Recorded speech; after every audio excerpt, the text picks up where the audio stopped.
Hey everybody, it's me, Coach Rebecca. Welcome to our third day of the Parenting Through Mental Blocks training series. Today's topic is the one thing that has to be in place before your athlete can break through their mental block for good.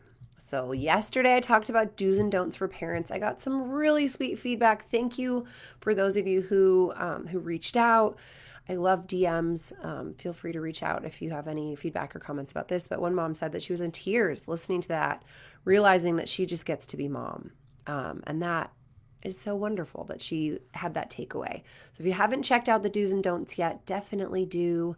There are, I hope, lots of valuable nuggets in there that will help you with this journey. And it also, I think, let you know that you do have a lot of power to help your athlete's mental health, which as a parent, I love that. Like I want to fix it, I want to help. So those are some of the ways that you can help that I went over yesterday. So today I'm talking about the one most important thing that is maybe the reason why you have watched your kid get their skills, lose their skills, get their skills, lose their skills. They just keep staying in this fear cycle. So before I talk about that, I'm going to talk about a couple of misconceptions that people who are even educated in sports psychology, who work with gymnasts and cheerleaders and skaters, there are coaches and mental trainers out there that want to try to teach you how techniques to trick the athlete's brain into doing something their body's capable of. So they look at it and go, the kid's body can do it. We just have to get her out of her head and we just have to trick her into going. Okay, this is a quick fix strategy that you may find can work temporarily, but ask your kid, have you ever come up with a little strategy that worked for a little while and then stopped working? For me, it was I had to wipe my sweat a certain amount of times. I had to fix my ponytail, and then I'd get up. I'd say 3, 2, 1, go. But then there were times when the countdown didn't work. So I'd have to go 5, 4, 3, 2, 1, or I'd have to go 10, 9, 8, 7, 6, 5, 4, 3, 2, 1, or I'd have to just go 2, 1, or I'd say, Coach, will you give me a countdown? Can you give me a countdown when you have your finger there? We would try to do different things, and they might work once, or they might work twice, or they might work for a month. But ultimately, it did not solve my problem. Okay, so that's one misconception, is that you need to just figure out the magical trick to try to trick your brain into letting your body go. I can see why people do this, because there can be, not always, there can be a temporary moment where you're like, ooh, that worked. Sweet, I got to keep tricking my brain. But then your brain's like, hey, no, we're not falling for this again. Okay, another misconception is that, and there was a mental coach, somebody who actually is in the space of helping cheerleaders overcome mental blocks, who said something on social media once that just made my blood boil. He said, you don't have a mental block, you're just not trying hard enough, or you're not working hard enough. It was something like that. And somebody sent that to me in my DM and was like, what do you think about this? And I was like, oh no, that is something that a lot of coaches out there think, well, they just aren't trying hard enough. Or parents, well, if you took more turns, you'd be able to get through this. And that is a misconception, because it's really the opposite of the truth. They are trying so hard. If they're struggling with fear and their brain is preventing their body from doing a skill that they're physically capable of doing, they are working harder than anyone in that gym just to hold it together. They are trying to do something, anything. They're trying to do it and they're failing. They're trying and failing. They're trying and failing. Some of these kids are so determined that they will try and fail for an hour. And from my perspective, after a couple of times where your brain has clearly sent you a message of, I'm not ready for this yet, if you keep pushing and pushing and pushing, trying harder, you are actually making it significantly harder to get over this block. You are putting this block habit into your brain. Okay, so that's one thing, is they try and fail, they try and fail, they try and fail, or they give up because they think it's not possible. I can't do it. I'm not going to get on the high beam. I won't go. I'm just going to freeze up and start crying. So then they go to the bathroom. They need to get ice on their back. Their elbow starts to hurt. They want to try something else. Things start to happen, which are even subconscious, because they're just trying to navigate this situation where they're being asked to do the impossible. And then their effort will decline because they think it's hopeless. And that's what happened to me. I was the kid with ice on my back. I was the kid who always had my ankles. I had to tape my ankles. I just felt like I was always in pain, which I probably was because gymnastics. But it always hit on beam. The pain always came up on beam. And then my effort would go down because I knew it was pointless. I knew I wasn't going to be able to do it again. So I ended up quitting. So it wasn't that I was a slacker. It was that I ran out of ideas and I didn't think there was any hope for me. Okay, the final misconception I'm going to tell you about before I get into the one thing, is that there's this misconception that you need motivation to work through the fear. That you look at them and they're like, well, they're not even taking any turns. Inside their head, their brain's like, don't do it, don't do it. And they're like, I have to. Whoa, and then their back's like spasming. So they are working very hard. It just doesn't result in a whole lot of reps sometimes because they feel like there's nothing they can do. So coaches are like, well, she's not trying hard. Parents are like, they're not trying. So we got to motivate them. And what can happen here is if you find something that motivates them, you can actually force, just like what I talked about in the beginning, you can force yourself to chuck it. Like you don't feel safe, but you throw it anyway because you feel like you have to, because you're being threatened or bribed. This erodes your self-trust. So if your brain is going, this is not safe, and the athlete's going, shut up, brain, I don't have time for you. I have a meet in 6 weeks. I have to do this. Then they feel like I am not safe, but I have to do it anyway, which erodes their self-trust and their conception of consent, which was a big problem for me as I grew up and was a young adult. I was told you jump and you jump, even if it's dangerous, even if it doesn't feel right. And there was some fallout from that, from not realizing that I actually do have a choice of what I do with my body. And so that, like, telling them they just have to push through it or, ignore their survival instinct is not something that we want our little girls to be doing, let me tell you.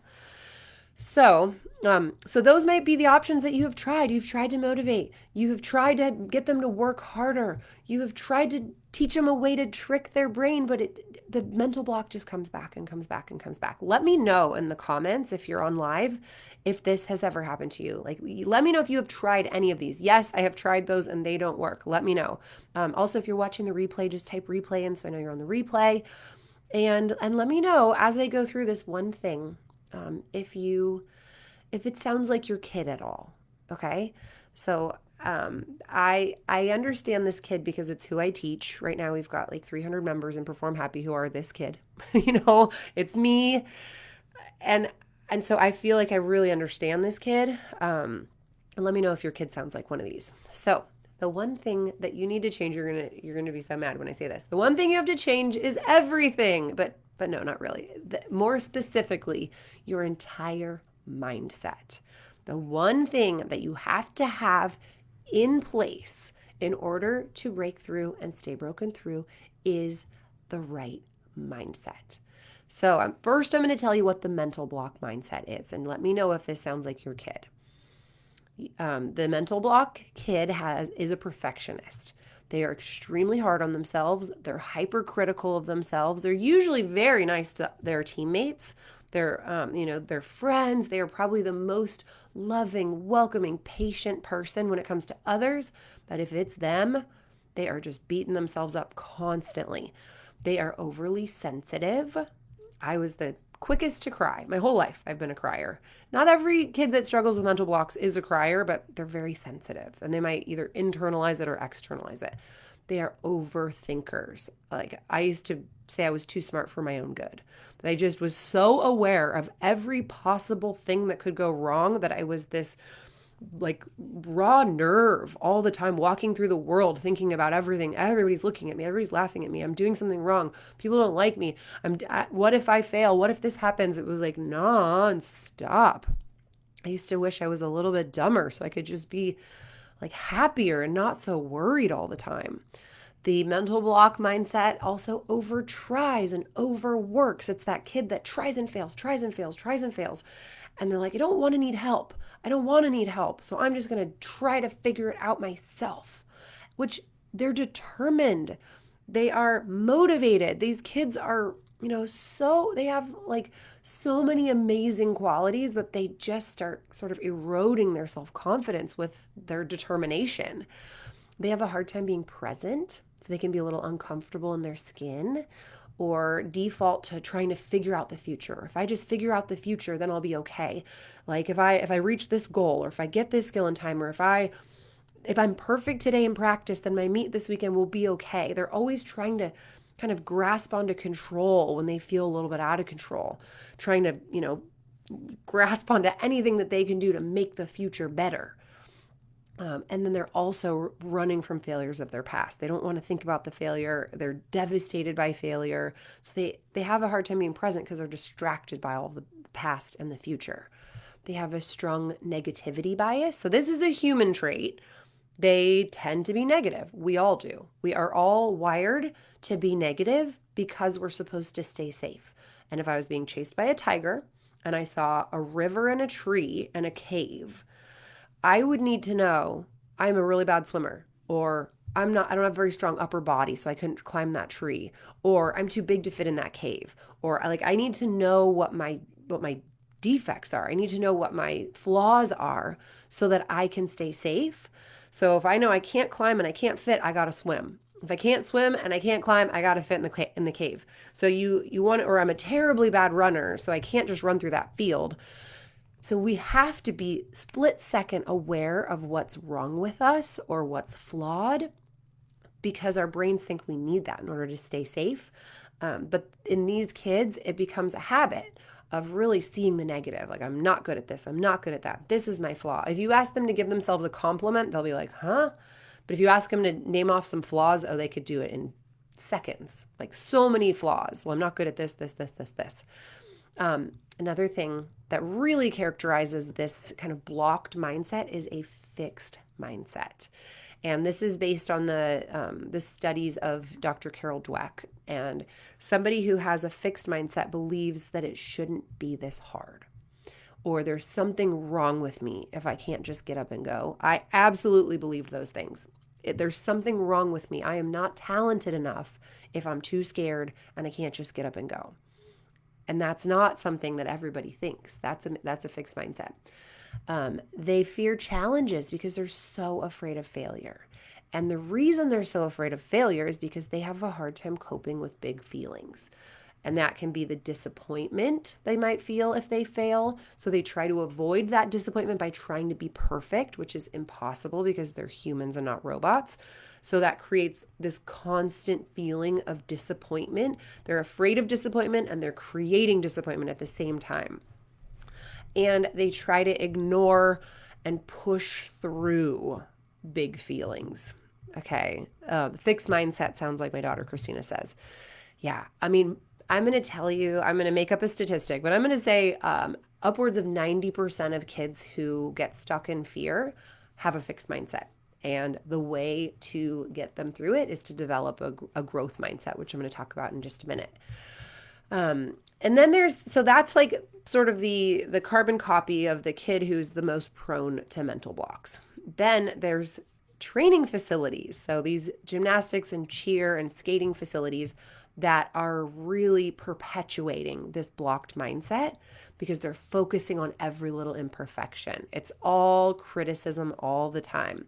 They are demanding perfection. They are trying to get a score, based on 10. They start at perfect and then they just start going down. These coaches often will talk about the threats. Oh, this is coming up. This could go wrong. If you do it like that, you're going to land on your head. If you don't make that correction, you're going to hurt yourself. Or, we've got 6 weeks. If you can't do this, then you're not going to be able to compete. So they are, quote unquote motivating, but through threats. They have fixed mindset. They believe that talent is everything. And then if you can't do it, there must be something wrong with you. They believe that emotions have no place in training. Like, there's no crying in this gym. There's no crying at meets. And yeah, we don't want to have a team full of blubbering kids, but there's also humanity. And there's times when those big feelings in practice need to be acknowledged. But instead, these kids are taught to push them down rather than learning how to cope. And then they come flying out at the worst moment when they're like freaking out at their parent. Usually that was my way of venting when I was a kid. And these coaches expect a quick fix. They're like, if you don't have it by tomorrow, if you can't get on the high beam tomorrow, then you can't XYZ. They're not patient and not realistic based on, sort of what I know about how long it takes to make a meaningful breakthrough. You can make those quick fix breakthroughs, but you're just going to get set back again. So here is the mindset that your athlete needs. Okay, in order to have their breakthrough and stay confident and really change I'm going to go out and say, like, change their whole life. They have to make a shift into this breakthrough mindset, this champion mindset, where they value themselves regardless of their performance. They know that they have worth on their good day and on their bad day. They embrace challenges as opportunities because they know that I get better by doing hard things. That's why they keep leveling up, because they want the next challenge. They don't fear things that are hard because they know failure is just part of the process of mastery. And it's an absolutely okay thing. I'm just going to try and then try to get a little closer. They appreciate feedback. They look for feedback. They want constructive criticism from their coaches because it will make them better. They don't fear it because they're worried about trying to appear perfect. They're kind to themselves. They're patient. They practice self-compassion. Now, let me know if your kid sounds like this. If they're having a bad day, they go, oh man, this is hard. But I know I'm not the only one suffering. I'm going to get through this. They're compassionate with themselves. They're able to kind of open up their perspective, which allows them to be resilient. They can bounce back. They can try again. They can get up. They have excellent coping skills, which allows them to know that they can do hard things. That when a big feeling comes up, they have strategies in place that they can deal with those. They can help other people with the same coping skills. They're not afraid of big feelings because they know it's okay to feel big feelings and they know how to handle them. They don't overtry. They're not banging their head against the wall. They're willing to take steps back in order to build the foundation of success and confidence. They're not stuck in their ego of, I can't take steps back. I have to be at this place by this time. They're open. They're flexible. They go, okay, this isn't working. What else can I try? They're creative. That's more of that growth mindset. They look at the situation and go, okay, what is possible? If this feels impossible, what is possible? They don't judge themselves for needing support. They see that as a strength. I'm good at asking for help. That is a huge strength. That's something I want my kids to be able to do. If my kids are asking me for help, I'm like, thank you for asking. I'm pretty sure you can handle this on your own. Let's see if we can figure out a way that you can, but I want to champion them. If it's something they can handle, I help guide them in that way. But if it's something that, I just don't want to help them with, I say, thanks for asking for help. That is a strong characteristic, being able to ask when you need something. They are willing to put in the effort to step out of their comfort zone. So this means finding self-control. This is the discipline of showing up every day and keep trying, even if it's been a month since you felt like you made progress. They keep showing up, they push their comfort zone, and they're willing to sit in that discomfort state as long as they need to, because they trust their process and they know they're going to get through it. They practice being present. They let go of things they don't have control over, like the future and the past. They can just find their feet. They can find their breath. They can be in the moment, which gives them perspective. They can find the good in every situation. They can find the blessings. They can find the gratitude. They can identify unhelpful thoughts that are going to pop up, right? We have that negativity bias, and they can focus back on the present moment. They can go, oh, negative thought, I see you there. And then come back into, where's my breath? Where am I in this moment? What's the most important thing to do right now? They are optimistic. They've got that glass half full that, well, sure, I'm not doing it, but I'm going to get there. I'm just not doing it yet. They're patient. Who has a patient child? I have a child that has a tendency toward impatience, but man, when I see that patience, when she's being patient with her sister, when she's really kind of trusting her process, I try to praise that, because that is That is a really big kid thing to be able to find. I'm a grown up and I struggle with patience. Actually, I did a group training with the Perform Happy parents today, our membership group, all about how to be more patient as a parent. It was like 30 minutes worth of how to be more patient, because this is such a hard thing for even grown-ups to get through. I'm almost done here, but a couple more things about this kid, this mindset. This kid reflects on both good and bad performances. The one who can break through is able to find clues about what sets them up for success and what doesn't. They don't just go, I am a failure, the end. They go, let's take a look at what happened, what set me up for success, and what didn't. And they have this objective perspective. They're not judging themselves, they're not criticizing, they're just looking for facts so that they can help arrange their pre-performance routine better for next time. They let their brain lead the way, not the schedule, not their fear of failure, and not the coach's ego. If their brain is saying, I do not feel ready for this, they listen. And when they start listening, instead of trying to trick their brain into doing something it doesn't want to do, their brain starts to become their friend, becomes helpful. They get on the same team. Their brain starts to relax. And then it will cooperate again, because they're like, hey, brain, you come first. What do you need? They listen to their fear response and they ask what it needs. They ask, what can I do? And then they go and they tell their coach what they need.